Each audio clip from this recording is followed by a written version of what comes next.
Episode 119, The Paradox.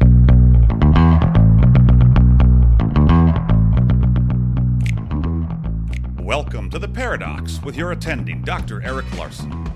He is a practicing anesthesiologist and clinical assistant professor at Michigan State University College of Human Medicine. Listen in as he takes you behind the scenes of what practicing medicine in today's ever-changing world is like with another doctor. The Paradox is a fun and accidentally informative show for physicians, patients, or anyone who has ever found themselves in a waiting room.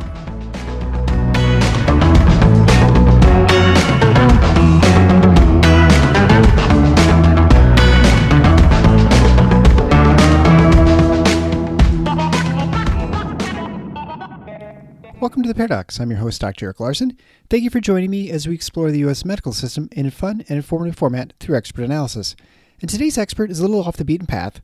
I interviewed Dan Reid from the Culinary Libertarian, and we're going to talk about food and the intersection of food and health, and a lot of interesting aspects with food, like where it comes from, what's healthy, and we will also talk a little bit about how to cook things, specifically eggplants, and why you'd even want to cook an eggplant.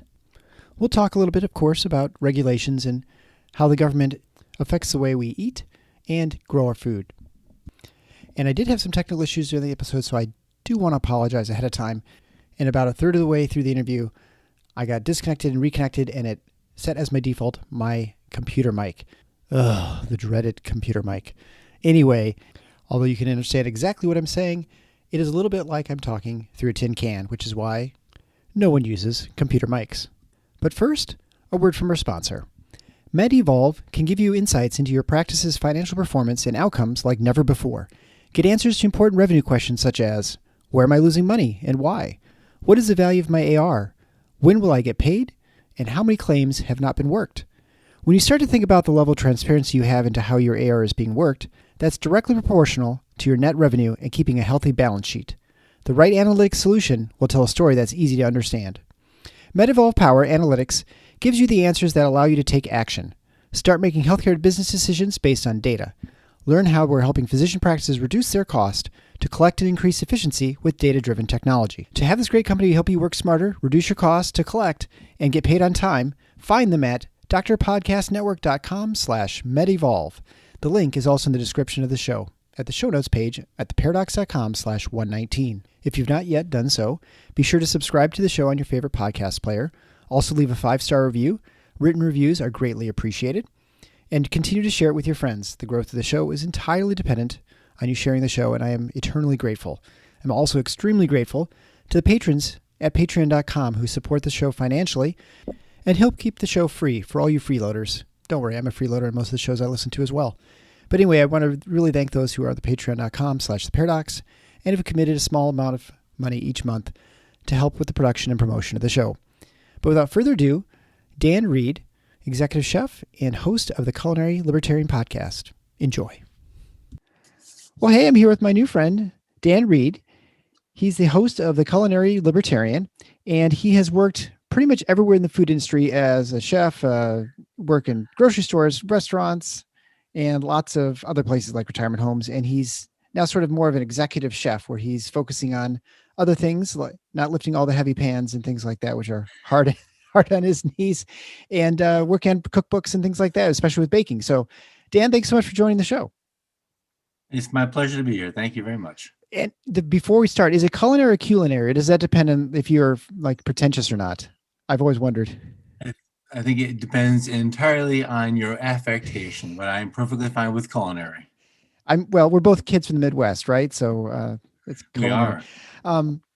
Let's begin with a brief background, I guess, why you started the podcast. I'm curious, you obviously have a passion for food and for nutrition and just sort of everything that just goes along with food.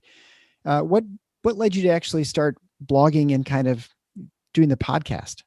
Well, I have laid the blame for this, if blame exists, on Tom Woods, because he always says, start a podcast, start a blog. So I did. But it's not Tom's fault.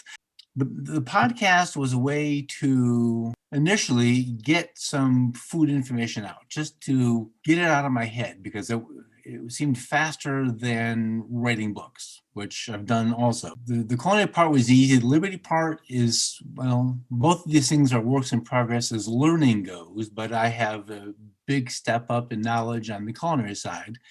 And it seemed that there was a good way to put those two together.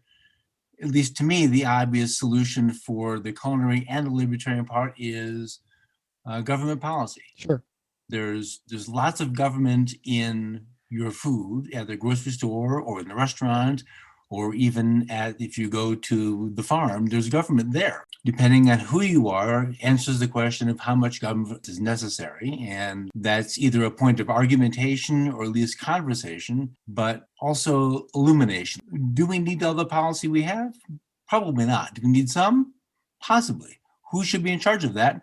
That's where the conversation should begin.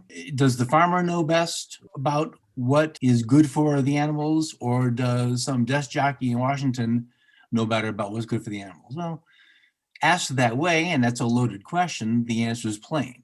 The farmer knows more about what the animals need than the guy driving a desk. So it's worth having a conversation about these things. And as the podcast went on, I learned more about things about food and health-wise. And this is one of the things you asked me. Let's talk about maybe healthy food. What does healthy mean? Because there isn't an agreement on that any longer. So we have to have a conversation about having a conversation. Right. Yeah. Well, and I think to your point about healthy, it's a moving definition. Wherever you want to focus health on, is it on health outcomes? Is it weight? Is it longevity? How well you are through your quality of life throughout your life, right? I mean, you could live to 100, but if you're, in pain the whole time, or you can't get out and do anything, then you'd say it was not a healthy life, right? I mean, I think our definition of what we want, I guess it really varies from person to person. Let's talk about what most people think of the health, and they think of let's just say the FDA, or the USDA is probably a better example, with the food pyramid. And that's sort of the classic thing that you're looked to be about same age as me. We learned that, you eat a lot of grains, and then by the time you get to the very top of the pyramid, it's, I think, fats and stuff like that, right? If I recall, dairy's in there, and there's just where you work your way up, and the amount of servings you need of like vegetables and things sort of diminishes when you go up from starting at grain, right? And right. I think most people agree that that's probably not the right pyramid, or that maybe there shouldn't even be a pyramid. But what would you say is sort of the consensus, as much as you could attest to any sort of consensus? What would you say we should sort of look for right now to have a healthy diet? Well, you've dated yourself and me, but that's okay, because now it's the My Plate. The pyramid's gone. They did away with the pyramid. So the My Plate version, so imagine sort of your cafeteria plastic plate with 4 sections on it. And easily the 2 sections that are the biggest are the grains and vegetables, and then meat and dairy. The dairy is the cup, meat and something. I just did a podcast episode about the dietary guidelines. I should know this. The question is, what is a healthy diet? The problem with asking a question like that is it assumes that, one, there can be one thing for everybody, and there isn't a one-size-fits-all panacea for eating. So once we eliminate the idea that what works for one person is going to work for the next person, we have to examine the body. And so as a doctor, you know that these 2 people in pain may not have the exact same source of pain, even though they both say, I hurt. Right. So one of the things many things I discovered, but one of the things that was interesting was from the dietary guidelines, 60% of the people who would follow that are being made more unwell by following eating more grains. Now, okay, Mr. Smart Guy, what does it mean to be unwell? The unwell part is obese, not necessarily visible. So people our age know who Karen Carpenter was. She visibly was a very thin person, but she was technically obese. So you're obese, you're overweight. Weight's a funny thing, we can get to that. Diabetic or pre-diabetic, heart conditions, heart disease, fatty liver syndrome. There's lots of issues going on that are not healthful issues that are being heavily contributed to, in my editorialization, with food. Food is, I think, the number one source for wellness or unwellness that we have in our life, barring things that we can't control, like genetics. 40% of the people who follow the healthy diet by the USDA dietary guidelines, even in that group, there are people who are pre-diabetic. All of this is so. Ivor Cummings is a guy who does a lot about cholesterol. Keto Down Under from a couple years ago had a lot of good people on the panel, and I watched a lot of those videos. There's a lot of information that counteracts. Nina Teicholz is one of those who write about how the USDA dietary guidelines are not necessarily doing what they should have been intended to do, which is guide people to a diet of wellness and healthfulness. So if people have prediabetes, I'm stepping into your territory here, but as I understood the basics, when we eat things like grains, sugar's hidden in lots of ways. It's not just a little packet on the table. Right. Grains and starches of any kind end up turning into glucose. When we have all that in our system, we have insulin resistance because we have too much stuff for the insulin to deal with. It's got to go somewhere. So it goes in the fat cells, it makes bigger fat cells, and it goes in muscles and liver and pancreas and all kinds of places we probably don't want it to be. When our body never gets a chance to get the stored energy of fat out of the fat cells, because there's so much sugar in the bloodstream, we just continue to get fat. Why don't we go follow up on that a little bit? Because, when it comes to healthy foods, I think there's been a lot more focus now on not only the types of food you're eating, but certainly where you're getting the food source from, right? I think, it's different to eat a tomato that has been grown and it was picked before it was ripe, let's say, versus one that maybe you got from, and that's traveled, let's say 1,000 miles to get to you, versus one that's grown in your backyard, right? And that, Yes. You bought you didn't buy it, you grew it. And so, it's ripe right when you pick it. And so the nutrient values are different than these vegetables. So you can have essentially two identical pieces of food, but they are different in their nutrient values. So do you think like a lot of it is not only what we're eating, but where we're getting the actual things that we're eating that is maybe even more important, or at least as important?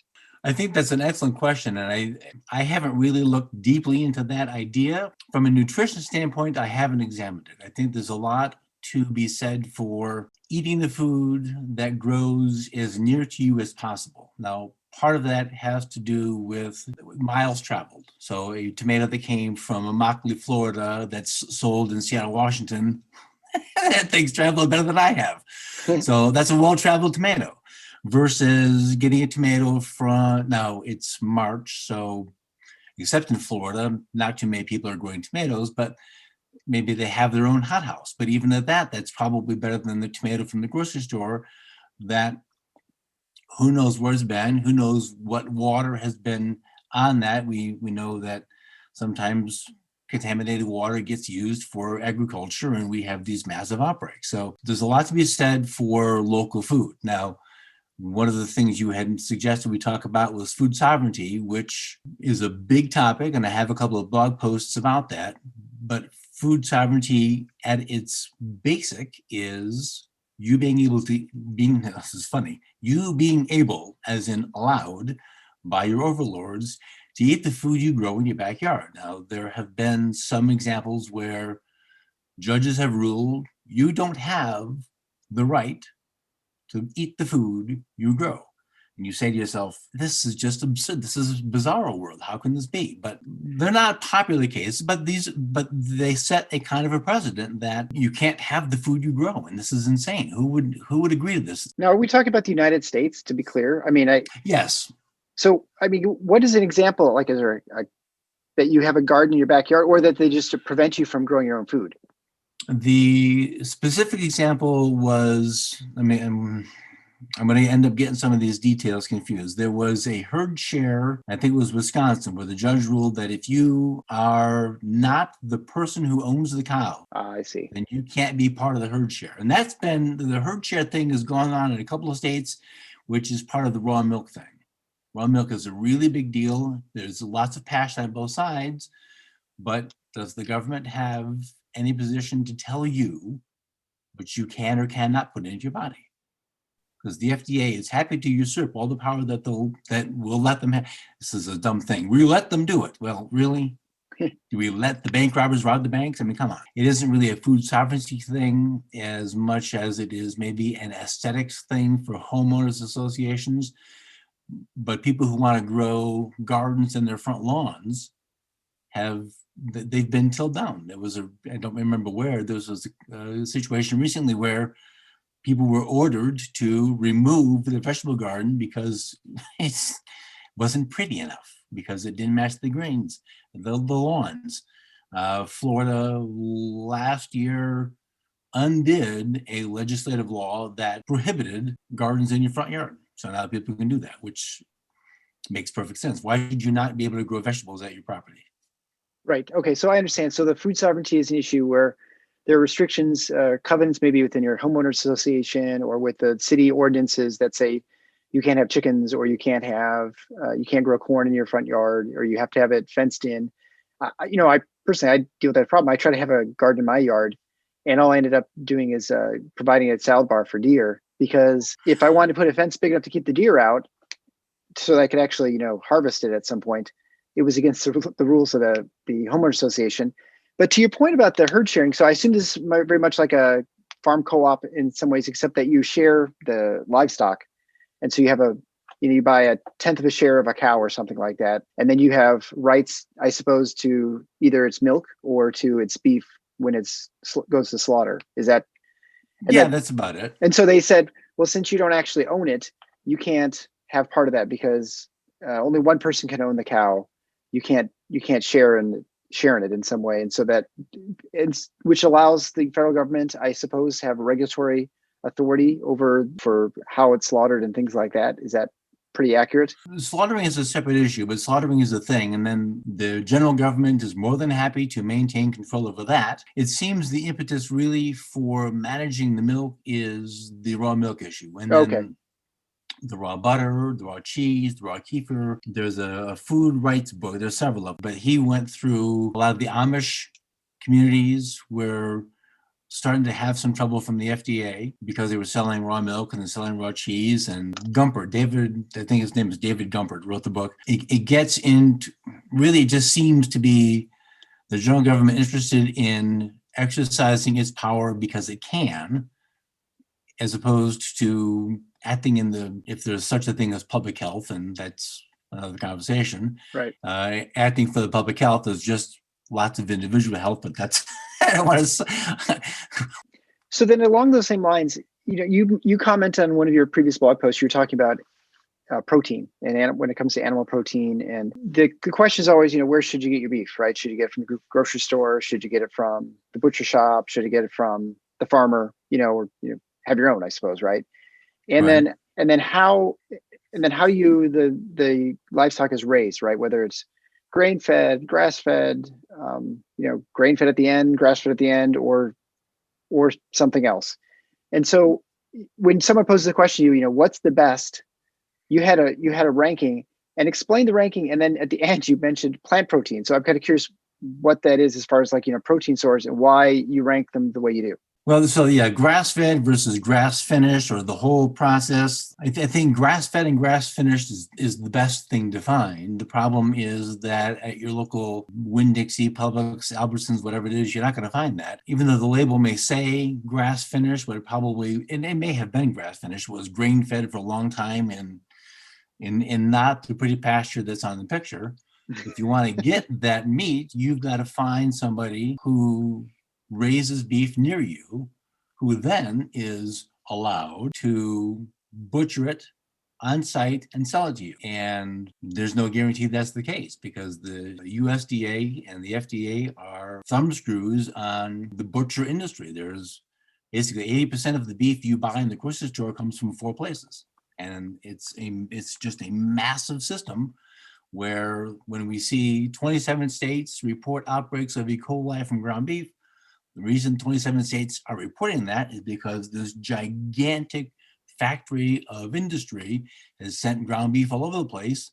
And now that mistake at that plant infected 27 states. If we were allowed, Frank's cows up the street could butcher the cows ready for butcher and sell to the people around Frank. If there was an E. coli break, and would it never happen? Of course it would never happen. It'd probably less risk at a small place so Frank has every interest to do the best job he can, because if word gets out that we bought some meat from Frank and Frank made us all sick, Frank's out of business. Yeah. That's done. When 27 people or 27 states report E. coli, nothing happens. Find the plant, find the accountability, find the inspector who was or wasn't there, whatever, nothing happens. Frank will pay a price almost immediately for his negligence. So he has incentive to do a good job. You know, Frank, you see the cows, you drive by them every day, you're pretty sure that those cows are raised well. They look humane, they look like happy cows, whatever that looks like. So you have a better chance of getting a better product that now is closer to you.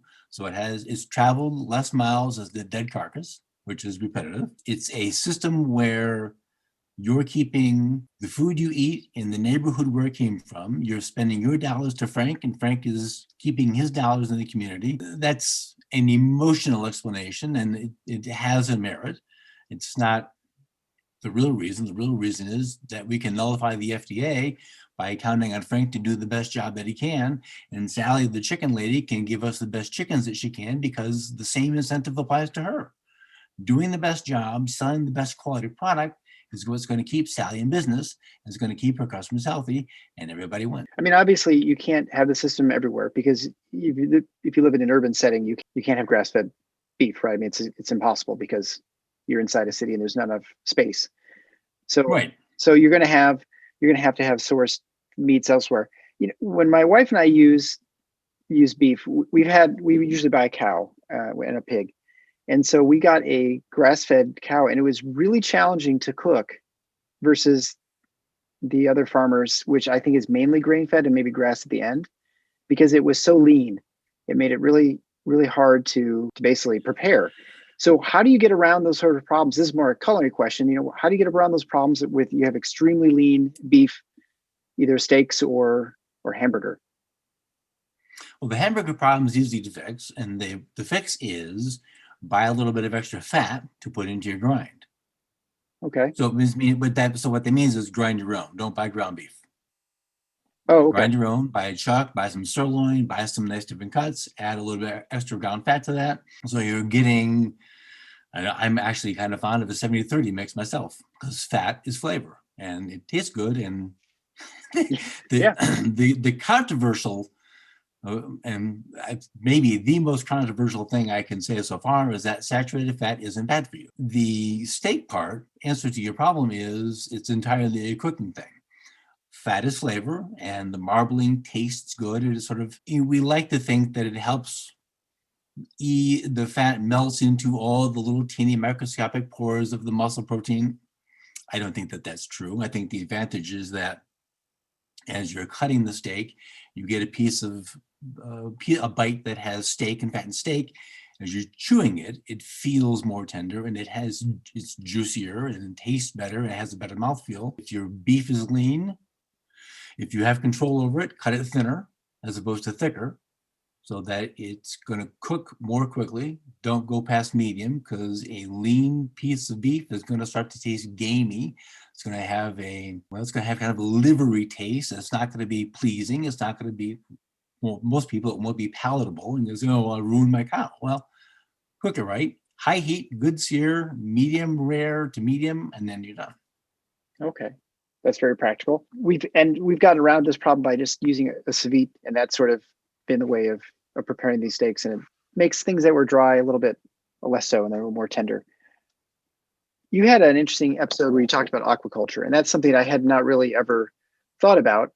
I mean, outside of recognizing the escape of the Asian carp, into the Mississippi, and I know that was part of aquaculture, which surprised me that actually people would raise Asian carp for food. I don't know, to make fish sticks out of them or something like that. But why don't you just give us a brief primer into aquaculture? Because I was really surprised at how prevalent it is and how pretty much everything you get that seafood can be grown commercially in a closed space, right? I mean, I did not know that shrimp, for instance, were part of aquaculture, and then how you can maybe determine where your seafood is being sourced from and if it matters. How you can tell in the grocery store freezer aisle, looking at the packets of frozen fish, or anything, but for fish, it's difficult to be certain that what's printed on the package is correct. And why that statement has merit is a few years ago, and maybe still currently, although people who do these things have tried to crack down on it, the US government forbade fish from China. Okay. So what China did was they would catch the fish, send it to Indonesia, unpack it, repack it. Now it's from Indonesia. Hey, it's the same fish from a different place. No problem. We like that place. There's some hanky-panky going on with country of origin information, and how trustworthy is it? Who knows? One of the proposed solutions to fix that was bit chain technology, where you can make a record of where this particular individual fish was caught and sort of follow it through the chain of custody, which is really a pretty cool thing to do. The problem with, so yes, shrimp can be aquacultured. The list blew my mind. Oh my goodness, there were dozens and dozens of animals on this list. Turbo was one of them. How do you do this? So the big ones are salmon, clams, oysters, mussels, shrimp. I don't think crabs are aquacultured, but I know that the crab farmers will catch them and cage them at molting time to catch them just in time to have soft-shell crabs. So I think those are wild crabs caught in time to catch for molt, for then to turn into soft-shell crabs, which is a big deal in the south of, at least in Florida, maybe Alabama too. The aquaculture industry has taken a fair bit of heat because, so how would you aquaculture a salmon? Well, salmon's kind of a big fish, and it sort of needs, I don't know how much water it needs, but it needs a lot of space.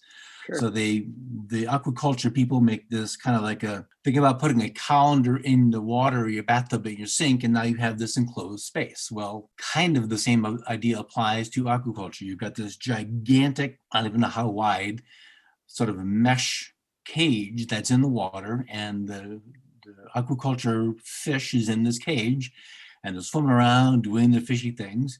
The problem with salmon was that there were so many in a space, because they can't get out, that disease was happening. There's a thing called the sea lice, which is apparently very painful for the fish and kind of ruins the fish for sale. And if it's not managed, the amount of fish wasted, because it can't be sold, so it's killed or allowed to die or whatever happens, is magnificent. And that has caught the eye of a lot of people who think this probably shouldn't be the case. In places where I think it was a lot worse than it is now, but there was a period of time where aquaculture shrimp were fed or exposed to vast amounts of toxins for water retention, for color enhancement, for a variety of reasons that bolstered the sale. But all this stuff was not at all good for human consumption. Yeah. So there were countries where we knew, no, I'm not buying shrimp from this country. You can't pay me to take this shrimp from this country. So where it comes from matters. If you're buying shrimp, and if you're in the middle of Montana, it might be hard to get shrimp. My own personal opinion is the North Carolina hopper is the only shrimp you should be eating, because it's freaking amazing. If you can get them, find Royal Reds. They're deep water shrimp. They're as red as can be. They are the sweetest shrimp you'll ever have, and you're going to pay for it. But definitely check what should you do at your grocery store when you're walking the aisles. If your grocery store has a fish counter, chat up the person at the fish counter. Is this wild caught? I would like to think that everybody who works the fish counter knows the answer to that question. Is it wild caught or is it aquaculture? If it's aquaculture, where did it come from? And then look at it. I mean, you can tell by looking at the fish if it's something you want to eat. If it doesn't look appetizing, well, guess what? It's not going to be. So look at it. Is it shiny? Is it pretty? Is it something that you want to eat? If it's not something you want to eat, it doesn't even matter if it's wild caught. If it's not pretty, don't buy it. And we're talking about large numbers too that are aquaculture. I mean, it sounds like about 50% of the seafood you'll find is grown in farms. Is that correct? Yes, it might be slightly more, but just about 50% of the fish that you would find for sale, both in a restaurant or in the grocery store or the fishmonger, is aquaculture raised. Yeah, that's really remarkable. I want to just shift gears a little bit because, I had sent some questions to you ahead of time, just things I thought you might be able to talk about. And since you spend so much time in the kitchen, I kind of sent a joke that eggplant. When I was a kid, I grew eggplant, and they're beautiful. I mean, eggplants are really the coolest looking vegetables. I mean, these beautiful purple things, and they are truly, I thought, hideous. I'm just trying to eat. There are maybe some worse vegetables to eat, but I found eggplant is really one that I did not enjoy. And I also found that one eggplant plant is more than enough to feed a family because Yeah, they produce a ton of eggplants. they And I think do. when I first grew them, I had like 4 or 5 in my back. I mean, and eggplants you can't give away because no one really wants them. And so, and then the only addition anyone knows is eggplant parmesan.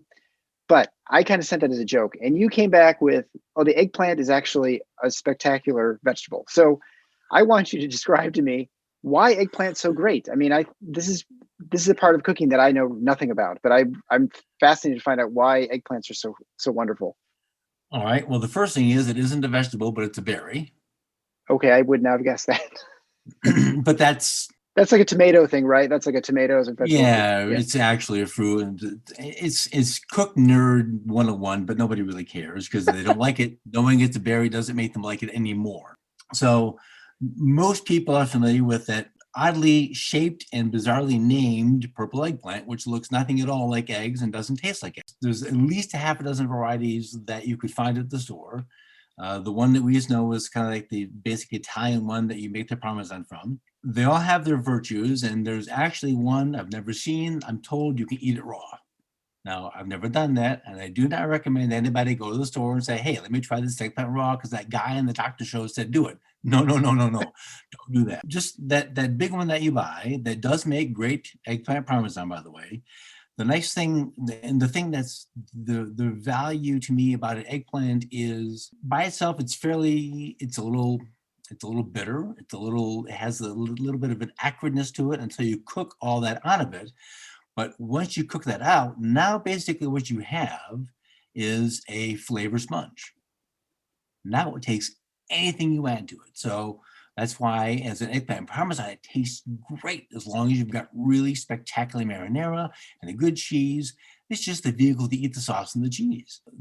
So saute it into small dices and add it to some pasta dishes. Now, one of the things that maybe a lot of people don't really understand, it makes them not like eggplant, is you have to cook it completely.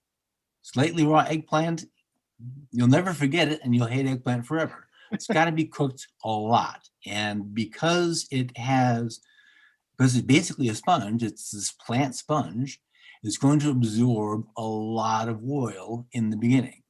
And at some points, you put oil in the pan, put the eggplant in there, and where'd the oil go? Now you see white smoke, the pan's too hot, the eggplant's starting to burn, and you're criticizing yourself because, see, I told you I can't do this. You just need more oil in the pan. And once the oil is absorbed by the eggplant and the cell walls begin to break down, then the sponge is going to release the oil back into the pan. Then you can finish cooking it so it's all completely cooked. Eggplant is interesting in that it won't mostly lose its shape.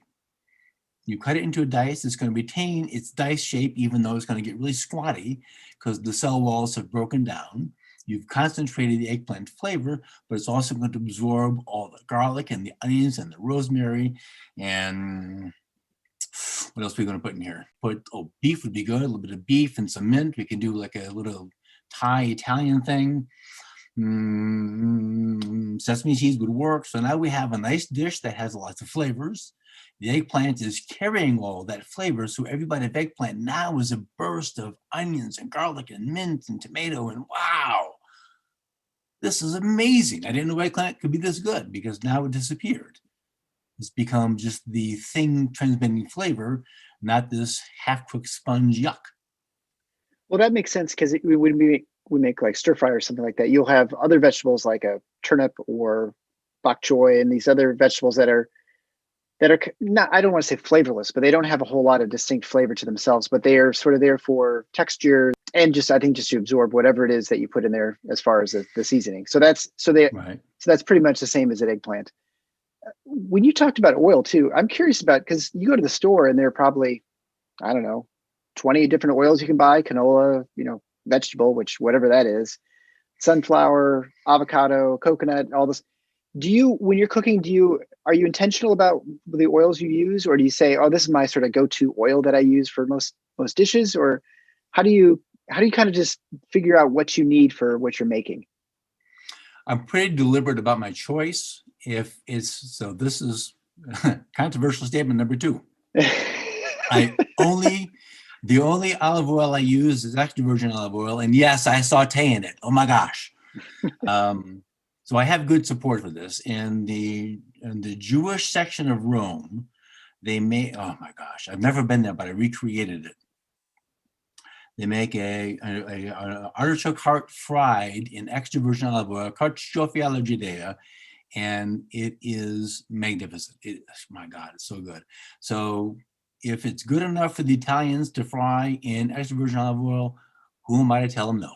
So I use extra virgin olive oil. I do use coconut oil. I use rendered bacon fat, rendered beef fat. I use chicken schmaltz when I get it. If my crock pot from pulled pork has lots of pork fat, I shave that off and I use that. Then I'll use butter. The only seed or bean, nut oil that I use is peanut oil in the deep fryer. I avoid deliberately anything that's liquid at room temperature that came from a so-called vegetable, which isn't a vegetable at all. So no sunflower, no Crisco, no corn, no canola. Good Lord, no canola. Anything like that, I don't touch it. So now, stir fries, get coconut oil because it has a really high smoke point, and that coconut flavor with the caramelization of the things tastes good. Well, so if I'm making hamburgers with sauteed onions and mushrooms, saute the mushrooms and onions in some beef fat because beef goes with the thing, tastes good. So I'm looking for flavor complements as opposed to flavor contrasts when I'm doing sauteing. That's interesting. Because, I feel like most of the time we're just using a recipe may call for oil and you just grab just oil, right? As opposed to being intentional about those things. That right. Makes a lot of sense. I mean, it does make, if you're having beef, you should have something that tastes, that goes with that particular flavor. So, and then what would you use avocado oil for? I wouldn't, because I don't know enough about it. I think okay. that it's getting some hits lately, some derogatory dings, because it turns out, I haven't really looked into this. I think it's still in the polyunsaturated fatty acids category. And for that, I wouldn't buy it. I avoid PUFA deliberately. But also, I think avocado oil has a very short shelf life. There's a very quick rancidity factor to it. And there's no guarantee that the Crisco oil or the canola oil you're buying isn't already rancid, because PUFAs go rancid at physiological temperatures. And how long has it been on the shelf? How long was it in a box on a shelf someplace else before it came to this shelf? Oh, interesting. I never really thought about that before. That because there's certain things that are obviously spoiled, right? You have a piece of bread and it's moldy, or you have milk that gets lumpy, or there are lots of foods are obvious when they go bad. But that's interesting that oil, because how do you know when an oil's gone bad? Because it doesn't usually look much different, at least in my experience. It doesn't look different generally. And so here, it's a good question, and it's an interesting answer. It's entirely possible that our tastes have accepted that this is what canola oil tastes like. It's also entirely possible that every time you've had it, it's been rancid. Oil shouldn't, this is going to sound strange because coconut oil plainly has a flavor of its own. Right. Olive oil has a flavor. In fact, people seek out particular kinds of olive oils for that specific extra flavor. But a boring, insipid yellow or white oil shouldn't have a flavor of its own. And so maybe we're not used to that. But I don't know how you tell. That's part of the problem. How do you tell when canola oil is going rancid? Well, I don't know the answer to that. But even if it isn't rancid, what PUFAs do in our system to our bodies is more than enough reason to avoid them entirely. Yeah. Well, and when I talked to Jason Fung about fasting, I mean, we certainly talked to a little bit of dietary stuff. And if you read some of his books on fasting or diabetes, he will talk about the fact that that we don't pay nearly enough attention to what we put in our bodies. I mean, as we sort of talked about earlier, you just sort of eat food, you have calorie counts and things like that. But the types of calories and where they come from and the nutritional content of other stuff that's in them is important. And probably there are lots of processes of the body that we just don't spend much time thinking about, I guess is probably the point. And that's probably very important. That's all I can think about as far as food comes. I mean, I could ask you a million questions about food because I know nothing about food, except I like eating it. You kind of mentioned that you like to bake, which we were talking off air that you said that's actually unusual for someone who's head chef or something like that, because baking's sort of beneath them. No, it's not that baking is beneath cooks. It's that it's hotline cooking. So you go to the restaurant, the people who made your dinner, it's a very specialized kind of work. It's called the line, work on the line, making the dishes. Yeah. Not so much at McDonald's, but say a sit down restaurant where they're actually cooking to order. There's a skill to doing that. And sure.